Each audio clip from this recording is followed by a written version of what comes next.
채찍이 맞으신 예수님이라고 하는 제목으로 우리가 하나님 말씀을 듣도록 하겠습니다. 여러분, 사람들은요, 다 이제 건강에 관심이 많습니다. 그래서 건강해진다 그러면 하여튼 뭐라도 먹으려고 애를 많이 쓰고 그렇게 하죠. 저도 사실 나이가 조금 먹으니까 이제 영양제 같은 거, 몸에 좋다는 것들 아주 열심히 지금 먹고 있습니다. 근데 이게 그런 것 같아요. 이게 나이가 먹어서만이 아니라 요즘 젊은 애들 보니까 옛날엔 저희들은 주는 대로 그냥 뭐 없어서 못 먹었는데 요즘 애들은 몸에 좋은 걸 먹으려고 그래요. 그래서 우리 청년들 저희가 아침에 성역 공부하면서 제자 훈련하면서 아침 음식을 먹는데 도나스를 줬더니 안 먹어요. 목사님 몸에 나쁜 거 안 먹는다고. 그래가지고 제가 아침에 몸에 좋은 거 지금 옛날에 뭐 너무 가난할 때야 먹을 게 없었지만 이제 먹을 게 많으니까 이제는 몸에 좋은 걸 우리가 먹으려고 하고, 그 다음에 이렇게 대중 매체라든가 텔레비전을 이렇게 보면 어디에 굉장히 관심이 많냐면 그 건강에 굉장히 관심이 많습니다. 그래서 뭐 요즘은 건강 프로, 뭐 음식 프로, 또 운동에 관한 프로그램들이 굉장히 많이 있습니다. 그리고 실제로 지금 시대는요, 옛날하고 비교해서 이제 의학이 굉장히 발달해서 암도 이제 치료되는 암들이 굉장히 많고, 옛날에는 암 그러면 그냥 끝난 거잖아요. 암 그러면 이제 죽을 날 준비해라 이런 거였는데 요즘에는 암도 치료되는 확률이 굉장히 높아졌습니다. 특별히 뭐 아주 치료가 안 되는 위험한 몇 가지 빼놓고는 거의가 다 치료가 되었고, 그리고 이제 수명도 사람들이 연장이 돼 가지고요, 이제는 굉장히 뭐 100세 시대, 100세 정도는 살아야 좀 오래 살았다라고 말할 수 있는 그런 시대가 됐습니다. 근데 그럼에도 불구하고 여러분, 사람들이 좋은 걸 먹고 의학이 발달하고 또 모든 약물들도 발전을 해도 질병 때문에 굉장히 고통당하는 사람들이 지금도 많아요. 예전에는 없던 그 병들이 지금 새로 생겨가지고 사람들을 굉장히 고통스럽게 합니다. 뭐 알러지도요, 옛날에는 뭐 그냥 꽃가루 알러지 정도 뭐 이런 건 뭐 그냥 유명하니까 알았는데 요즘에는 알러지도 막 희한한 게 많아요. 희한한 게. 그래서 저 같은 경우는 한국에 있을 때 그 햇빛 알러지, 햇빛 알러지라고 그러면 사람들이 다 이상하게 생각해요. 햇빛 알러지가 뭐냐 이렇게 다 물어봐요. 햇빛을 받는 부분이 막 가렵고 막 이렇게 부어오르는 그런 알러지예요. 제가 생각해도 참 희한한 알러지예요. 근데 이번에 그 이사하면서 제가 우리 임성규 목사님 사모님은 또 곰팡이 알러지 있다 그래서 또 곰팡이 알러지는 또 처음 들었어요. 아니, 곰팡이 알러지가 뭐예요? 내가 물어봤어요. 그랬더니 곰팡이가 있으면 뭐 재채기가 나오고 뭐 하여튼 뭐 그렇다고 했어요. 저희 집사람은 요즘에 찬바람 알러지, 그걸로 고생을 굉장히 하고 있습니다. 참 별의별 희한한 알러지들이 다 있어요. 그런 것 같아요. 세상이 나아지고 그 다음에 의학이 발달하면서도 여전히 하나님이 교만하지 말라고 그렇게 계속해서 우리를 고통스럽게 하는, 우리를 질병의 그런 환경에 그렇게 노출시키는 것 같습니다.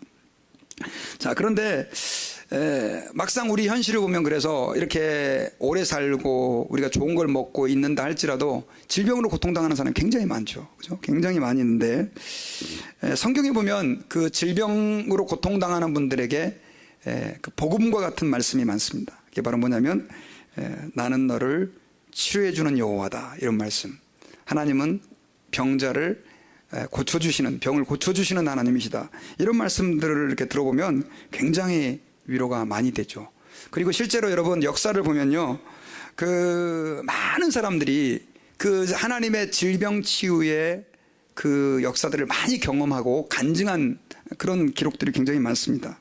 제가 말씀을 준비하다가 그 감리교의 창시자인 그 요한 웨슬레 목사님의 설교를 읽게 됐는데, 그분이 그 책에 뭐 몇 년도 몇 월 며칠, 예를 들면 1739년 9월 28일 누구누구 거의 다 죽어가던 사람, 열병으로 죽어가던 사람이 기도받고 일어났다, 뭐 이런 것들이 아주 즐비하게 그렇게 기록되어 있는 거예요.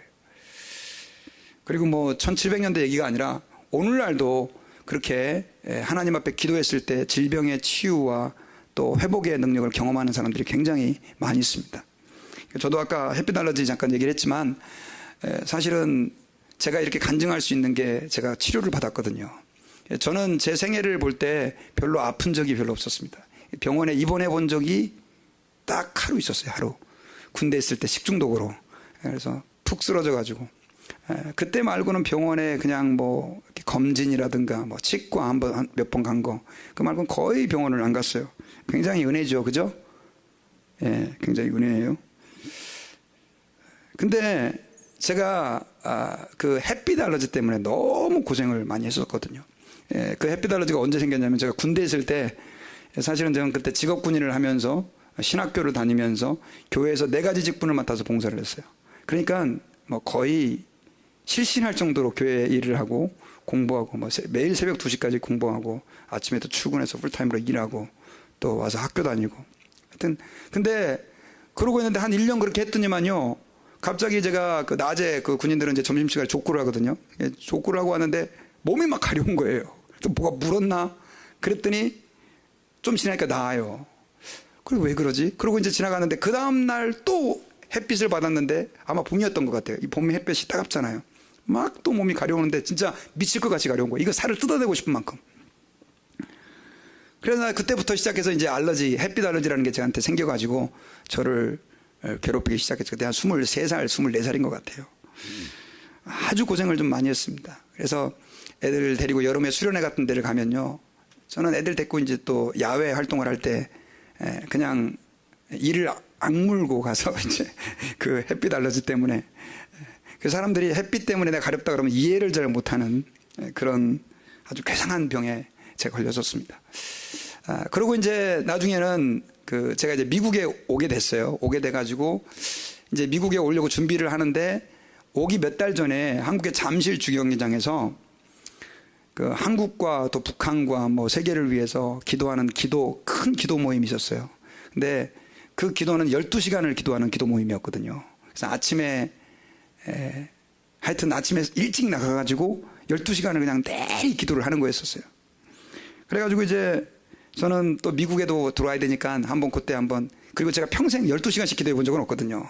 그래가지고 요번에 한번 도전해봐야 되겠다 싶어서 그 잠실 경기장에 다 방바닥에 앉아갖고요, 12시간 어떻게 기도했겠습니까? 수많은 선교단체 목사님들이 와서 다 돌아가면서 인도를 하는 거예요. 12시간을 진짜 꼬박 12시간 기도했으니까. 하여튼 그렇게 기도하는데, 문제는 그날따라 햇빛이 그렇게 뜨거운데 모자도 제가 안 쓰고 온 거예요. 그래가지고 뭐 여러 가지 기도를 하는데, 저는 햇빛 알러지 때문에 너무 괴로워가지고 계속해서 그때 하나님께 기도해서, 하나님, 나 이거 햇빛 때문에 너무 괴로워가지고 알러지 때문에 내가 사역을 못할 정도입니다. 하나님, 저를 좀 고쳐주세요. 이 병자를 고쳐주신다고 주님 약속했는데 이거 정도 못 고칩니까? 어떤 사람은 암 환자도 낫고 앉은 병도 일어난다는데 막 그러면서 그렇게 간절히 기도를 했어요. 그랬는데 주님이 저의 병을 고쳐주시지 않으셨어요. 그 다음날 또 햇빛 나가보니까 역시나 가려워요. 그렇게도 몇 년을 이제 미국에 들어와가지고 몇 년을 고생을 했는데, 정말로 놀랍게도 어느 순간에 그 햇빛 알러지가 뚝 떨어졌어요. 지금은 제가 이 얼굴에 뭐 이렇게 점 같은 거 안 생기기 위해서 햇빛을 피하지, 알러지 때문에 가려워서 고생하고 그러지 않아요. 할렐루야. 감사하죠. 정말 오랜 시간이 걸렸어요. 아까 점심에 그 간증을 했더니 다른 집사님은, 목사님 미국이 공기가 좋아서 그래요. 저는 하나님이 하셨습니다. 그렇게 하려고 했더니 그분이 공기가 좋아서 그래요.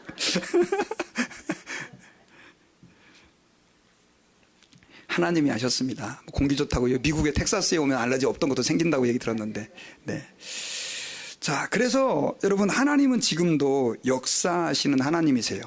그런데 특별히 여러분, 주님께서 이 치유를 우리에게 약속해 주시고 또 하나님의 치유에 대해서 말씀하실 때, 예수님의 채찍 맞으심과 관련해서 성경에서는 자주 얘기를 하고 있다는 사실을 우리가 기억을 해야 됩니다. 우리 요즘에 계속해서 예수님의 고난에 대해서 말씀을 듣고 있는데, 이사야서 53장 3절에 보면은요, 이렇게 기록을 하고 있어요. 우리 같이 읽어보겠습니다. 시작. 그는 멸시를 받아 사람들에게 버림을 받았으며 강고를 많이 겪었으며 질고를 아는 자라. 마치 사람들이 그에게서 얼굴을 가리는 것 같이 멸시를 당하였고 우리도 그를 귀히 여기지 아니하였도다. 여기서 여러분, 조금 우리가 주의 깊게 봐야 되는 단어가, 그는 사람들에게 버림을 받았으며 강고를 많이 겪었으며 뭐를 아는 자라? 질고를 아는 자. 질고는 질병입니다. 질병.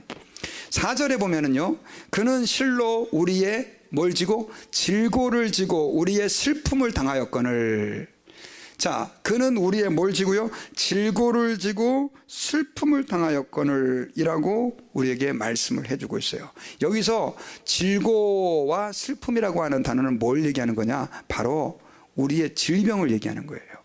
그래서 5절에서는 이사야 선지자는 이렇게 선언을 하고 있습니다. 같이 보겠습니다. 시작. 그가 찔림은 우리의 허물 때문이요 그가 상함은 우리의 죄악 때문이라. 그가 징계를 받음으로 우리는 평화를 누리고 그가 채찍에 맞음으로 우리는 나음을 입었도다. 자, 마지막 부분을 우리가 좀 주목해야 돼요. 그가 채찍에 맞음으로 우리가 나음을 입었도다. 나음을 입었도다.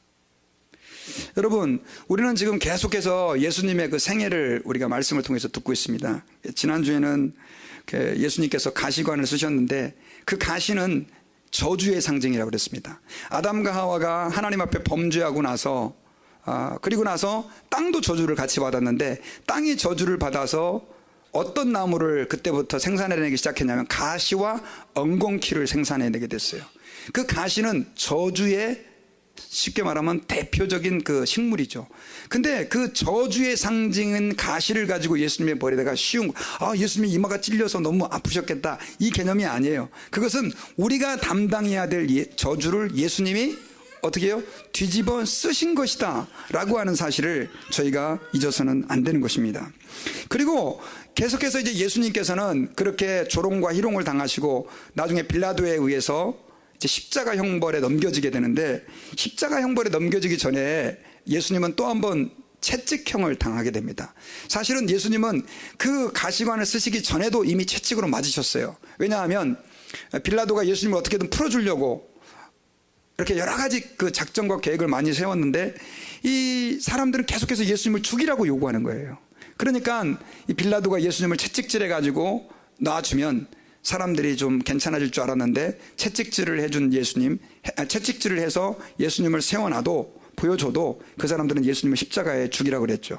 그래서 할 수 없이 빌라도는 나 죄 없다, 니네 책임이다 하고 결국 예수님을 십자가에 내어 주게 되죠. 그래서 십자가의 그 형벌을 받는 사람들은 어떻게 하냐면 채찍질을 먼저 이렇게 당하게 되는데요.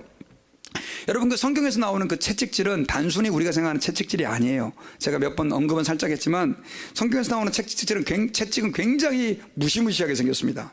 가죽에 중간에 이렇게 쇳덩어리도 붙었고 어떤 때는 거기다 그 짐승 그 뼈 같은 거 있잖아요. 그거를 이렇게 붙인다는 거예요. 그래가지고 기둥에다가 그 예수님을 묶어놓고 옷을 벗겨서 몸을 때리는 거예요. 그러니까 여러분, 그 로마 군병이 예수님을 때릴 때 그 채찍이 몸에 휘감겨서 당길 때는 살점이 떨어지는 것입니다. 그런 채찍형을 예수님께서 당하신 것이죠. 그래서 이 채찍형이 너무 잔인해 가지고요, 어떤 그 사형수들은요 이거 이제 맞고 십자가 지고 가야 되는데 채찍 맞다가 죽는 경우도 있었다는 거예요. 너무 이게 고통스럽게 해가지고요. 실제로 여러분, 예수님께서 십자가를 지고 가다가 어떻게 됩니까? 쓰러지고 그걸 감당하지 못하니까 주님이 그거를 갖다 못 지니까는 결국 어떻게 해요? 구레네 시몬에게 이제 그거를 갖다가 대신 지게 해서 십자가를 지고 가는 그런 일도 있었던 것을 우리는 알 수가 있습니다. 어쨌든 이 십자가의 형벌은 굉장히 잔인하고 힘든 것이었는데, 그런데 성경에서 이 주님의 채찍 맞으심이 어떤 의미냐? 주님의 채찍 맞으심이 어떤 의미냐? 그것은 그가 채찍에 맞음으로 우리가 뭘 입었다? 나음을 입었다라고 얘기를 하는 거예요. 여기서의 나음이라고 하는 것을 아까 제가 우리의 질병이다라고 말씀을 드렸습니다. 여러분, 예수님께서 사실 채찍에 맞음으로 우리가 나음을 입었다라고 하는 것은 왜 이 질병으로 해석이 될 수 있냐면, 원래 아담과 하와가 하나님 앞에 범죄하기 전에는요 질병이 있었습니까? 없었습니까? 있었어요? 없었어요? 없었죠. 병이라는 것이 없었어요. 우리 인간은 영생할 수 있는 존재라는 거예요. 아까 가시와 엉겅퀴가 저주의 상징이었다면 질병 또한 죄에 빠진, 하나님 앞에 범죄한 타락한 인간이 겪는 하나의 현상인 거죠. 현상. 그래서 예수님께서 채찍에 맞으신 것은 사실은 어떻게 해요? 이 채찍에 맞는 건 죄인이 맞는 거지 않습니까? 예수님이 죄인이 맞는 그 채찍을 죄 없으신 예수님이 맞음으로 인해서 우리 인간이 담당할 특별히 저주 가운데서도 질병의 저주를 주님이 친히 체험하시고 또 안게 되신 것이라는 거예요. 마치 이것은 뭐와 같으냐면 예수님이 십자가에서 죽으심으로 우리의 뭐가 용서받습니까? 죄가 용서받죠. 마찬가지로 예수님의 채찍에 맞음으로 우리가 담당해야 하고 우리가 맞아야 될 그 하나님의 징계를 누가 대신 받아요? 예수님이 대신 받으시게 된 것이다라고 하는 것입니다. 특별히 그런데 이사야 선지자서도 그렇고 오늘 본문에 읽었던 베드로 사도도 그렇고 예수님의 나중에 예수님의 말씀 마태복음도 그런데 이 신약의 저자들은 그 예수님의 채찍 맞으신 사건을 다 어디다 연결하냐면은 우리의 질병이 나음을 입은 사건으로 그렇게 연결을 하고 있다는 거예요. 그런데 여러분, 오늘날 많은 교회들이 사실은 이 예수님의 채찍 맞으신 사건을 우리의 질병 치유와 관계에서 설교하기를 꺼려해요. 왜 그러냐면은 여러분, 그 요즘에 우리 주변에 보면 신유 사역자들이 굉장히 많잖아요. 신유 사역자. 근데 요즘만이 아니고 옛날에도요, 우리 한국 역사에 보면서도 어렸을 때부터 지금까지 기억하는 게 나라를 떠들썩하게 만들었던 사람들은 전부 유명한 신유 사역자들이에요. 신유 사역자, 병 고치는 사람들. 그래서 거기 가면 병 낫더라. 기도원도 가장 뜨는 데는 그 기도원 가면은 병이 낫는다더라. 그래가지고 또 어떤 기도원은요, 그 기도원 이름이 아둘람 기도원이에요. 아둘람 기도원. 그래서 왜 아둘람으로 졌냐 했더니 그 교회 가면 아들을 낳는다네요. 원래 아둘람이 그 다윗이 그 숨었던 그 저기잖아요. 그 지역이잖아요. 그래서 가난한 사람, 병든 사람들이 다 모였는데 하여튼 기도원도 유명한 기도원은 병을 고치는 기도원이어야 돼요. 그리고 유명한 사역자들은 옛날에 그 질병을 이렇게 치료해주는 그런 사역자들이 굉장히 큰 영향력을 끼쳤어요. 근데 여러분, 우리 한국 역사에서 가슴 아픈 것은 그렇게 많은 질병을 고친 신유 사역자들이 결과가 너무너무 안 좋았던 거죠. 그렇게 병을 고치다가 나중에는 교만해져 갖고 이단의 교주가 된 사람들도 있어요. 박태선 장로가 바로 그런 사람 아니에요. 교회 장로였었어요. 정통교회. 그런데 그 신유원사가 나타나서 사람들에게 병을 고쳐주고 하다가 나중에는 자기가 재림예수라고 얘기하잖아요. 그렇게 극단적으로 가는 경우가. 그리고 그 외에도 여러분, 신유 사역을 한다는 사람들이 사람들 병 고쳐주고 그 돈을 갖다가 치부하고 자기가 돈을 모아가지고 못된 짓 다 하고 이상한 짓 하고. 여러분, 그 지금 감옥 가 있는 이재롱 목사 있지 않습니까? 그 교회도 얼마나 치유와 기적, 신유가 많이 일어나는데요. 정말 눈에 깜짝 놀랄 정도로 많이 일어난다는 거예요. 그러다 보니까 뭐 미국도 마찬가지죠. 미국도 여러분 그 지금 손가락질 받는 그 신유 사역자들이 너무너무 많습니다. 그러다 보니까 사람들이 이미지가 이 기독교가 무슨 병 고치는 종교냐, 기독교는 죄 사함 받고 구원받는 종교지, 그냥 이 정도로 생각하는 사람들이 많이 있어요. 그러나 그럼에도 불구하고 여러분, 성경에서는 예수를 믿는 사람들에게 이러한 치유와 병 고침의 은혜가 주어진다는 사실을 믿어야 돼요. 이 조한 메가더 목사님 같은 경우는요, 아까 이렇게 부정적인 신유 사역자 때문인 것 같아요. 이분은 이사야 53장 이 말씀을 영적으로 해석해야 한다라고 주장을 해요. 그리고 성경에 나오는 사도 바울이라든가 또 주님의 제자들이라든가 예수님이 했던 그런 치유와 기적들은 성경 시대로 끝났다라고 주장을 하는 거죠. 지금은 기도응답만 있을 뿐이지 뭐 그렇게 은사가 나타나서 병을 고치고 이런 건 없다. 그건 성경이 기록될 때만 있다. 이렇게 주장하는 분들이 많이 있어요. 근데 그런 영향을 우리 한국교회가 그대로 물려받았어요. 초창기 때. 그래서 미국의 그 선교사님들이 한국에 오셔가지고 신학교, 평양신학교를 세웠는데 그때 이제 장로교회죠. 장로교단이 하나밖에 없었거든요. 그 장로교회는 어떤 조항을 가지고 있었냐면 성경에 나오는 치유와 병고침의 역사, 기적의 역사는 오늘날은 일어나지 않는다. 그런 조항이 있었다는 거예요. 그러니 뭐 당연히 교회에서는 뭐 신유라든가 병고침이라든가 이런 거 가르칠 수가 없었고 뭐 그게 나타나지도 않았었죠. 그러던 차에 그 한국 장로교회에 아주 큰 소동이 하나 일어났었어요. 누구 때문이냐면 김익두 목사님 때문이에요. 이 김익두 목사님은 원래 깡패였었어요. 깡패. 그래서 사람들이 동네에서 그날 하루 복 있는 날, 김익두를 안 만난 날이래요. 그날 하루 복 있는 날은 김익두를 안 만난 날이 복 있는 날이라고 하여튼 소문난 깡패였는데 이 사람이 나중에 선교사님에 의해서 전도를 받고 예수를 믿게 돼요. 그리고 나중에 이제 평양신학교의 3회 졸업생으로 졸업을 하게 되고, 그러고 나서 이제 복음을 증거하게 되는데, 문제는 하나님이, 문제가 아니죠. 감사한 것은 이 김익두 목사님에게 엄청난 그 신유의 능력을 주신 거예요. 그래가지고 말씀을 전하고 기도해주면 병자들이 그렇게 많이 낫는 것입니다. 워낙에 이분이 병자를 고치는 목사로 유명해지니까 나중에는 이제 교단에서 모여서 대책회의가 열렸어요. 야, 우리는 지금 이거 더 이상 요즘 시대에는 성경에 일어난 그런 기적이 안 일어난다고 다 알고 있는데 이거 도대체 뭐냐? 진상조사를 해봐라. 그래가지고 임태권 목사를 그 진상조사위원으로 지명을 했습니다. 그래가지고 그분이 3년 동안 누구죠? 김익도 목사를 쫓아다니면서 또 실제로 치료받았다는 사람을 인터뷰하고 해가지고 그분이 책을 만들었어요. 책을. 그 기적들은 전부 다 가짜다, 진짜다?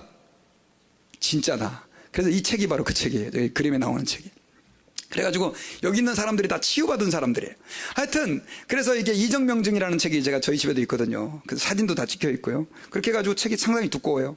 그래서 이게 이제 나중에는 교단에 딱 보고가 되니까 교단에서 그러면 우리 그 조항을 어떻게 해야 되느냐 고치자 했는데 결국은 이제 고쳐지지는 않고 위야무야 이렇게 넘어가게 됐다고 하는 그런 역사들이 있습니다. 특별히 여러분 김익두 목사님의 이정명증에 보면 그 사역이 이제 알려지게 된 계기가 있어요. 어떤 계기냐면 목사님이 1919년 12월 달 달성군의 현풍교회에서 그러니까 집회를 하고 있을 때 한 거지가 막대기를 짚고 이제 그 집회 장소에 옵니다. 근데 그 거지는 어떤 병을 앓고 있었냐면 아래턱이 툭 빠져가지고 입을 다물지 못하는 거예요. 그러니까 입을 다물지 못하니까 음식도 씹을 수가 없으니까 먹고는 살아야 되겠고, 그래서 이제 음식에다가 물을 타가지고 이렇게 쭈쭈 마시는데 이게 제대로 넘기지도 못해가지고 막 다 흘리고, 또 평상시도 침이 흘러가지고 턱받이를 해야 되고. 근데 그분이 이제 집회에 오니까 목사님이 그 사람을 위해서 정말 정성껏 기도를 해준 거예요. 하나님, 주님은 우리의 병을 고치시는 분이신데 하면서 열심히 기도를 해줬는데 그날은 뭐 특별한 일이 일어나지 않았다고 해요. 근데 그 다음날 그 사람이 정상이 돼갖고 온 거예요. 할렐루야. 그 사람들이 다 너무너무 놀래갖고, 왜냐하면 다 턱이 툭 빠져있는 거지인 걸 다 알고 있었기 때문에 너무너무 다 놀래가지고 그 집회 현장에서 꽃감을 주면서 먹어보라고 그러니까 아우 잘 먹더라는 거예요. 그래서 이걸 지켜보고 있었던 그 맥큐 선교사님은 사진을 찍어가지고 그 기적을 미국에다가 이렇게 보고하기도 하고, 또 김익도 목사님의 집회가 워낙에 유명해가지고 치유사역자가 이렇게 치유의 역사가 많이 일어나니까 1920년 동아일보에서는요 5월 17일 날 부산 진교에서 열린 부흥회를 소개하는데 벙어리가 말을 하고 안진뱅이가 일어나는 그런 일들이 지금 일어나고 있다, 이렇게 신문에다 보도까지 했다는 거죠. 그러니까 여러분 저희들이 기억해야 될 것이, 사실은 비록 어떤 분들은 그 성경에 나오는 놀라운 기적과 치유가 성경시대로 끝났다고 주장하는 분들도 있지만, 오늘날 그런 역사들이 일어나고 있는 것들을 보면 우리는 그러한 해석에 동의할 수가 없다는 거예요. 특별히 여러분, 우리가 성경 말씀에 아까 제가 이제 이사야 53장을 보여드렸는데, 예수님께서 그는 우리의 질고를 지고 슬픔을 당했다라고 표현을 하고 있거든요. 질고를 지고 슬픔을 당했다라고 하는 이 질고라고 하는 단어는 히브리어로요 콜리라고 하는 단어고요, 슬픔이라고 하는 단어는 마카브라고 하는 단어예요. 근데 질고라고 하는 단어는 어떤 뜻이냐, 질병을 담당한 거예요. 질병. 자, 사실은 병이라는 게 굉장히 여러 가지가 있지만 이 이사야 53장에서 말하고 있는 이 질병은 우리 육신에 아픈 것을 얘기하는 그 질병이에요.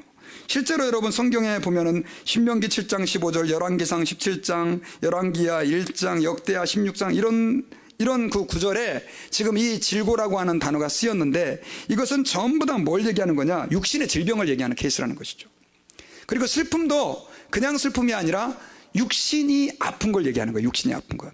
그러니까 예수님은 바로 그러한 우리의 질병과 아픔을 담당하셨다는 것을 우리에게 보여주고 있는 것이다라고 하는 거예요. 그래서 이사야 53장을 좀 다시 번역을 하면, 그는 실로 우리의 아픔을 지고 우리의 병을 당하였거늘, 이렇게 번역하는 게 맞다라고 하는 것입니다. 그러니까 여러분, 예수님이 채찍에 맞음으로 우리가 나음을 입었다, 이 단어를 너무 영적으로만 풀어가지고 아까 그 존 메가더 목사님처럼 이건 우리의 육신의 질병에 해당하는 게 아니야, 이렇게 이거는 우리가 죄에서 구원받는 것을 말해 라고 말하는 것이 저는 좋은 해석이라고 보지는 않는 것입니다. 여러분, 그래서 우리가 정말로 예수님의 채찍 맞으심이 우리의 나음을 보장해주는 기회가 됐다고 한다면, 이제 예수 그리스도를 믿는 사람에게는요 예수님의 채찍 맞으심과 함께 우리에게 엄청난 은혜가 한 가지 주어졌는데, 그 은혜가 바로 뭐냐면 우리 예수 믿는 사람들이 주의 이름으로 질병에서 나음을 얻을 수 있는 특권을 누리게 됐다는 거예요. 할렐루야. 그래서 여러분, 우리는 하나님 아버지 앞에서 너무나 우리는 질병이 이 세상에 지금 많이 있고 질병 때문에 고통당하는 분들도 많이 있지만 그 질병이 주님의 손 안에서 치유될 수 있다는 것을 우리가 믿고 하나님 앞에서 그렇게 살아가야 된다는 거예요. 질병은 여러분 우리가 한 세 가지 정도로 구분해서 얘기할 수 있어요. 첫째는 육신의 질병. 그래서 당뇨, 고혈압, 뭐 심장병, 위장병, 뭐 폐병 이런 것들 있죠. 신장병, 뭐 관절 이런 것들, 그런 육신적인 질병이 있고요. 그 다음에 육신적인 질병이 아니라 또 감정적인 질병이 있어요. 감정적인 질병. 감정적인 질병은 어떤 거냐면 우리의 마음이 병이 난 거예요. 마음이 병. 그래서 옛날에 마음의 병 그러면 제일 쉽게 이해할 수 있는 거 상사병 같은 거 있죠. 상사병. 요즘엔 또 그 임신을 못하는 분들은 상상임신이라는 게 있어요. 마음의 병으로 해가지고 실제로 막 구역질도 한다는 거예요. 상상임신을 하면. 이 감정이라는 게 중요한 겁니다. 자, 근데 그런 병이 있고 그 다음 또 한 가지는 어떤 병이 있습니까? 영적인 병이 있어요. 영적인 병. 영적인 병. 그런데 교회에서 우리가 흔히 예수 믿으면 여러분 죄사함 받고 구원받습니다라고 말할 때 우리는 보통 어디에만 포커스를 맞추죠? 영적인 병에만 포커스를 맞추는 거예요. 영적인 병에만. 그러나 여러분 예수 그리스도를 믿을 때 우리 안에 있는 내면 안에 감정적인 병과 그 다음에 육신적인 질병도 치유될 수 있음을 믿으시길 바랍니다. 그것이 바로 이사야 53장에서 선지자를 통해서 우리에게 보여주고 있는 거예요. 여러분 사복음서가 예수님의 행적을 기록한 거지 않습니까? 총 몇 절이냐면 3779절이에요. 많죠? 근데 그 중에 727절이 약 한 20% 되는 거예요. 치유에 대한 구절이라는 거예요. 병고침에 대한 구절이라는 거예요. 여러분 예수님께서는 이 세상에 오셨을 때 많은 기적들을 행하셨는데 그 가운데 가장 많이 행하셨던 기적 가운데 한 가지가 뭐냐면 병고침의 기적이었어요. 그럼 왜 병고침을 많이 주님이 그렇게 보여주셨냐? 그 이유는 이사야서의 그 예언, 메시아가 오셨을 때, 하나님의 아들이 오셨을 때 그분이 우리를 죄에서 우리의 죄를 대속하시고 죽으시기도 하지만 우리를 질병에서도 건져주는 분인 것을 예수님이 드러내신 거예요. 실제로 여러분 영적으로 구원받는 거 눈에 보입니까? 안 보입니까? 안 보이죠. 그런데 예수님께서는 육신의 질병을 치유하면서 그들에게 구원을 선포하실 때가 많단 말이에요. 그러니까 그것은 병 고쳤다고 구원받는 건 아니지만 예수님께서는 병 고침을 통해서 구원이 임했다라고 하는 것을 가시적으로 보여준 것이죠. 그래서 여러분 마태복음 16장 17절에 보면은요, 자, 같이 한번 읽어봅시다. 시작. 저물매 사람들이 귀신 들린 자를 많이 데리고 예수께 오거늘 예수께서 말씀으로 귀신들을 쫓아내시고 병든 자를 다 고치시니. 자, 17절 시작. 이는 선지자 이사야를 통하여 하신 말씀에 우리의 연약한 것을 친히 담당하려 하시고 병을 짊어지셨다 함을 이루려 하심이더라. 자, 이 말씀을 좀 자세히 보면 우리 마태복음을 기록한 마태는 예수님께서 치유하신 그 사건, 귀신을 쫓아내시고 병든 자들을 고친 것을 이사야서의 말씀, 이사야 몇 장이죠? 53장 3, 4, 5절 우리의 연약한 것을 담당하시고 병을 짊어지셨다라고 하는 것을 이루었다라고 얘기한단 말이에요. 이것은 단지 영적인 것만을 의미하는 게 아니에요. 우리의 감정적인 질병, 육신적인 질병, 당연히 영적인 죄악까지도 포함되는 것입니다. 그래서 그 모든 것을 예수 그리스도께서 담당하셨음을 여러분 믿으시기를 바랍니다. 그래서 우리가 병 들었을 때 하나님 앞에 기도할 때 하나님 저 좀 고쳐주세요 라고 할 때 그냥 막연하게 하지 말고 이 말씀을 인용해서 주님이 이사야 53장에 우리의 질병을 담당하셨다고 말씀하셨지 않습니까? 주님 그 말씀 믿고 내가 기도합니다. 나의 모든 질병도 주님이 담당하신 줄을 다 같이 믿습니다. 액센트를 줘서 믿습니다. 예, 믿습니다 이러지 마시고 믿습니다 선포하시기를 바랍니다. 그래서 여러분 시편 기자는요, 시편 103편에서 이렇게 그가 하나님 앞에 선포하고 있어요. 내 영혼아 여호와를 송축하며 그의 모든 은택을 잊지 말지어다. 그가 내 모든 죄악을 사하시며 내 모든 병을 고치시며. 주님이 우리의 모든 병을 고치신대요. 여러분 이걸 믿으세요. 여기서의 병은 어떤 병이에요? 모든 병입니다. 여러분 암도 당뇨도 고혈압도 저는 포함한다고 믿습니다. 아유 목사님 하나님이요 고혈압은 못 고쳐요. 당뇨는 그 불치병이에요. 평생 약 먹어야 돼요. 정신질환 같은 거 있죠. 아유, 그건 요즘 현대의학으로 못 고쳐요. 근데 제가 보니까 사실은요, 이 병을 고치는 문제는 우리 사람이 할 수 있는 영역이 아닙니다.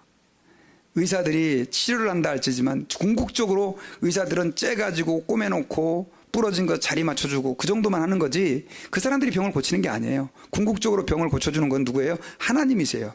물론 뭐 과학자들은 그렇게 인정하지 않습니다. 우리 몸 안에 뭐 자체 치유 능력이 있어서 뭐 부러진 뼈가 다시 붙고 뭐 꼬매놓은 상처가 이렇게 꼬매만 놓으면 다시 달라붙고 그렇잖아요. 여러분, 꼬매만 놓으면 달라붙잖아요. 본도 안 붙이잖아요. 아시죠? 본도 안 붙이는 거. 꼬매만 놓으면 다 달라붙습니다. 하나님이 해주시는 거죠. 그래서 하나님은 우리의 병을 고쳐주시는 하나님이다라고 하는 사실을 여러분들이 믿어야 되고요. 그래서 우리 예수 믿는 사람들이요, 좀 치유의 은혜를 누릴 필요가 있습니다. 특별히 연세 드신 분들 가운데 어떤 분은요, 너무 믿음이 좋아가지고 뭐 병드는 것도 하나님 뜻이야, 이렇게 얘기하는 분들 많아요. 왜냐하면 병이 들면요, 우리는 어떤 분들은 멀쩡하게 건강할 때는 주님을 멀리했다가 병들어서 주님을 만나는 사람도 많이 있거든요. 하나님 뜻이긴 하죠. 그런데 그 사람이 여러분 병들어서 주님을 더 깊이 만났다가 치유의 은혜를 경험해 보세요. 또 그것도 더 놀라운 일이죠. 더 놀라운 하나님의 은혜죠.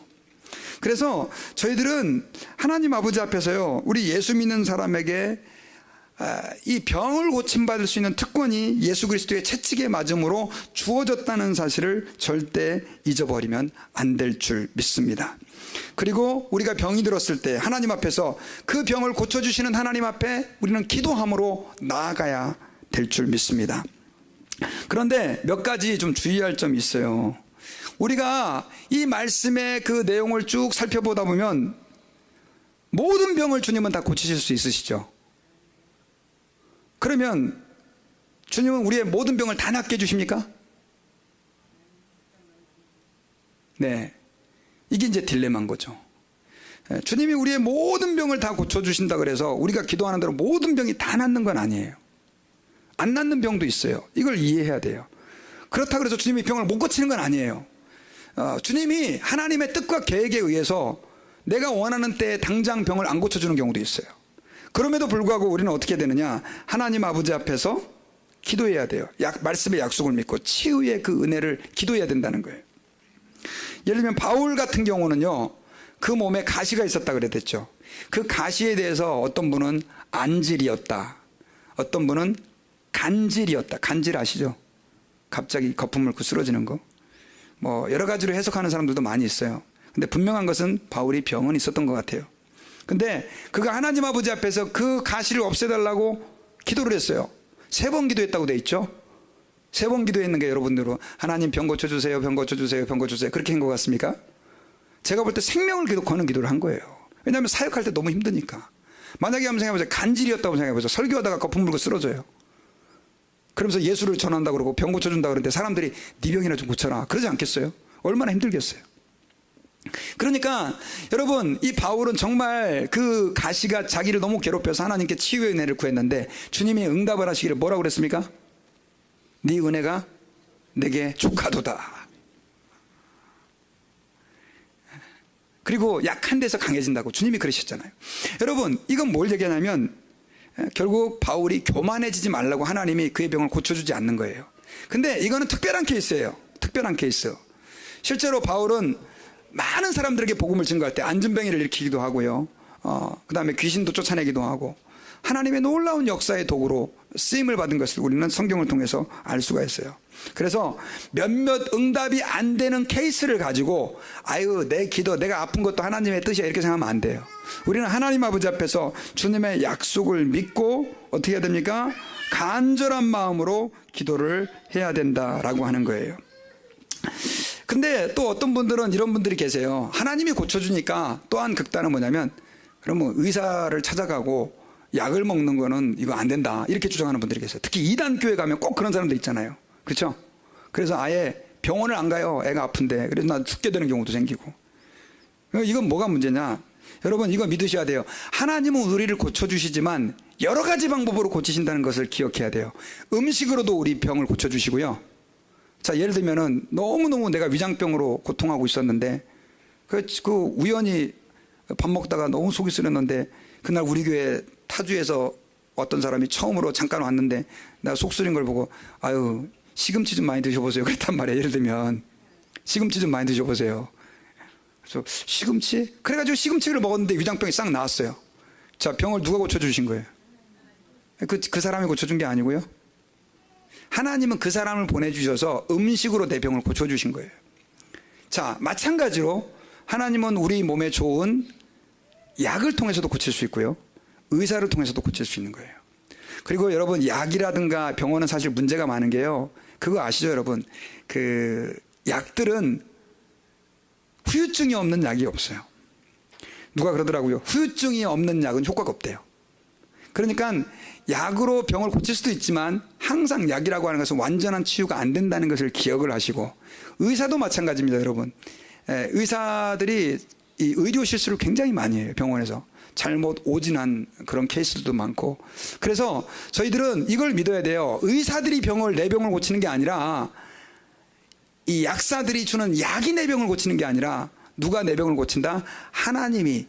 이들은 단지 하나님의 뭐에 불과하다? 도구에 불과하다. 이런 믿음을 가져야 되는 거예요. 근데 어떤 연세 드신 분들은 아프니까 막 하나님도 뭐고 예수님도 없어요. 오로지 의사가 하라는 대로 교회 가지 말라니까 교회도 안 가고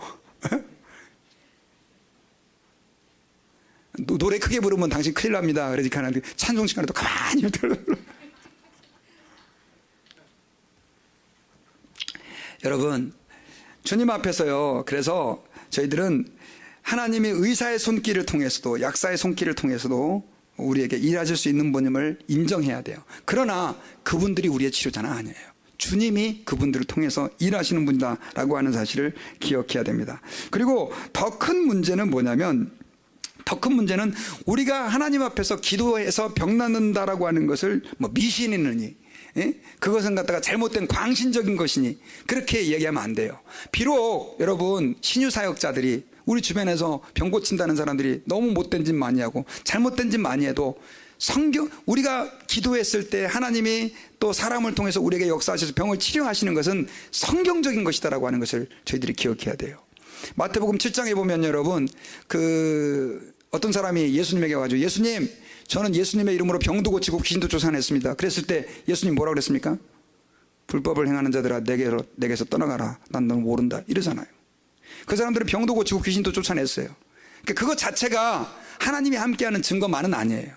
그런데 여러분, 그렇다 그래가지고 신유 자체가, 병 고침 받는 것 자체가 나쁜 것은 아니라는 사실을 저희들이 기억하고, 하나님 아버지 앞에서 저희들은 하나님의 뜻을 구하고 정말 하나님 앞에서 치유의 은혜를 통해서 하나님이 역사하실 수 있도록 저희들은 기도해야 된다라고 하는 사실을 저희들이 기억하시기를 바랍니다. 자, 그런데 한 가지 마지막으로, 우리가 주님 앞에서 주님이 이렇게 우리의 모든 질병을 담당하셨는데 이것이 우리 것이 되기 위해서는 반드시 우리가 기억해야 될 한 가지 중요한 태도가 있어요. 그것은 뭐냐면 믿음이에요. 믿음. 뭐라고요? 믿음. 여러분, 우리 성경 말씀 같이 한번 읽어봅시다. 자, 시작. 너희 중에 병든 자가 있느냐? 그는 교회의 장로들을 청할 것이요 그들은 주의 이름으로 기름을 바르며 그를 위하여 기도할지니라 해놓고, 자 15절 시작. 믿음의 기도는 병든 자를 구원하리니 주께서 그를 일으키시리라. 혹시 죄를 범하였을지라도 사하심을 받으리라. 자, 주님은 우리의 병을 고쳐주시는 분인데요, 자, 기도한다고 다 병이 낫는 게 아니에요. 근데 주님이 좋아하는 기도, 주님이 역사하는 기도가 있다는 걸 여기서 얘기하고 있어요. 그 기도는 어떤 기도냐? 믿음의 기도예요. 믿음의 기도. 믿음의 기도라고 하는 것은 이겁니다 여러분. 주님이 내 병을 고쳐주실 것을 믿고 기도하는 거예요. 자, 예를 들면 여러분, 기도할 때 위장병이 생겼어요. 너무너무 아파요. 하나님, 저 위장병 생겼는데요, 저 좀 고쳐주세요. 하나님 역사해 주세요. 근데 의사 말이 생각나. 당신은 이제 위장병 안 납니다. 위가 거의 지금 다 헐었습니다. 당신이 이제 구제불능입니다. 평생 죽을 때까지 이렇게 살아야 됩니다. 의사가 예를 들면 그렇게 얘기했다고 칩시다. 의사는 구제불능이라는데요, 제 생각에도 구제불능 같지만 하나님이 그래도 혹시나 좀 일할 수 있으시면 뭐 역사해 주시고, 안 그러면 평생 그냥 이렇게 살랍니다. 이런 마음으로 기도를 하면 하나님이 들어주셔요, 안 들어주셔요? 이게 바로 믿음이 없는 기도인 거죠. 그럴 때 우리 이렇게 얘기하죠. 하나님, 의사는 불가능하다고 하는데 저는 의사의 말을 믿지 않고 참고는 하겠지만 하나님을 말씀을 믿습니다. 주님이 우리의 모든 병을 저는 고치시는 걸 믿습니다. 기적이라는 게 뭡니까? 사람들이 다 안 된다고 했을 때 일어나는 게 기적 아닙니까? 저는 그 기적의 역사를 믿습니다. 이러면서 하나님 앞에 기도하는 거예요. 그 사람이 저는 100% 병이 난다고 생각하진 않아요. 몰라요, 하나님의 역사는. 그런데 그런 믿음으로 갈 때 하나님이 우리 가운데 일하시고 역사하신다는 것을 기억해야 됩니다. 여러분, 예수님께서요, 뭐 능력이 없어서 갈릴리에서 병을 안 고치셨나요? 갈릴리에서 예수님이 많은 기적을 못 행했다고 그랬어요. 그 이유가 뭐냐? 그 이유는 갈릴리에 있는 사람들은 예수님을 안 믿은 거예요. 안 믿은 거예요. 안 믿으니까 주님이 일하실 수가 없었던 거죠. 여러분, 오늘날도 마찬가지예요. 주님은 믿음의 기도를 통해서 역사하신다는 사실을 기억해야 됩니다. 그러니까 여러분, 오늘부터 시작해서 특별히 몸이 아프신 분들, 또 마음의 상처로 너무 힘들어하고 고통스러워하는 분들, 이게 여러분, 이게 몸이 아픈 것도 내 마음대로 안 되지만 마음이 아픈 것도 내 마음대로 안 되잖아요. 그죠? 하나님 앞에서 주님은 내 병을 고치시는 분임을 믿습니다. 주님이 십자가의 죽음으로 내 죄를 담당하신 것처럼 주님 채찍에 맞음으로 내 모든 병을 짊어지신 것을 담당하신 것을 나는 믿습니다. 주님, 내 몸에 아픈 것들, 내 마음에 아픈 것들, 남편 때문에 막 속이 까맣게 탄 거, 부인 때문에 속이 다 뒤집어진 거, 자식들 때문에 속상한 거, 부모님 때문에 억울한 거, 분노, 그 속상함들, 그것까지 여러분 어떻게 해요? 다 주님께 맡기시기를 주의 이름으로 부탁드립니다. 그렇게 될 때 주님이 여러분들의 마음속에 평강을 주시고요, 또 여러분들의 육신에도 치유의 역사를 허락해 주시는 줄 믿습니다. 저는 말씀의 결론을 맺겠습니다. 여러분, 성경에서는 예수님이 채찍에 맞으신 사건에 대해서 복음서에도 그렇고요, 서신서에서도 그렇고 계속해서 우리에게 그 예수님의 채찍에 맞으심은 우리의 질병을 담당하신 것이다 라고 우리에게 말씀을 해주고 있다는 사실을 여러분들 저희들이 기억해야 돼요. 그래서 저희들은 하나님 아버지 앞에 이 땅에서 살아가면서 뭐 완전하게 우리가 건강하게 살 수는 없지만 끊임없이 질병으로 고통당하고 아픔을 당하고 있는데, 주님이 채찍에 담당하신 것을 우리가 믿고 하나님 아버지 앞에서 기도하며 그 치유의 은혜를 우리가 또 경험하고 많은 사람들에게 그 은혜를 증거하고 전도할 수 있는, 간증할 수 있는 저희들이 될 수 있기를 주의 이름으로 축원합니다. 기도하겠습니다. 하나님 아버지, 감사합니다. 오늘 저희들을 사랑해 주셔서 오늘 말씀을 통해서 예수님의 채찍 맞으신 것이 우리에게 어떤 의미가 있는지를 깨닫게 하심을 감사합니다. 하나님, 저희들과 함께 하셔서 정말 저희들에게 믿음을 주시고 예수님이 채찍에 맞으심으로 우리가 나음을 입었다고 하신 그 말씀이 성경에만 갇혀있는 말씀이 아니라 또 수백 년 전에 수천 년 전에 일어났던 역사적인 사건이 아니라 오늘 우리의 삶 속에서 역사하시는 능력의 말씀이 되게 도와주옵소서. 감사드리며 예수님의 이름으로 기도하옵나이다. 아멘.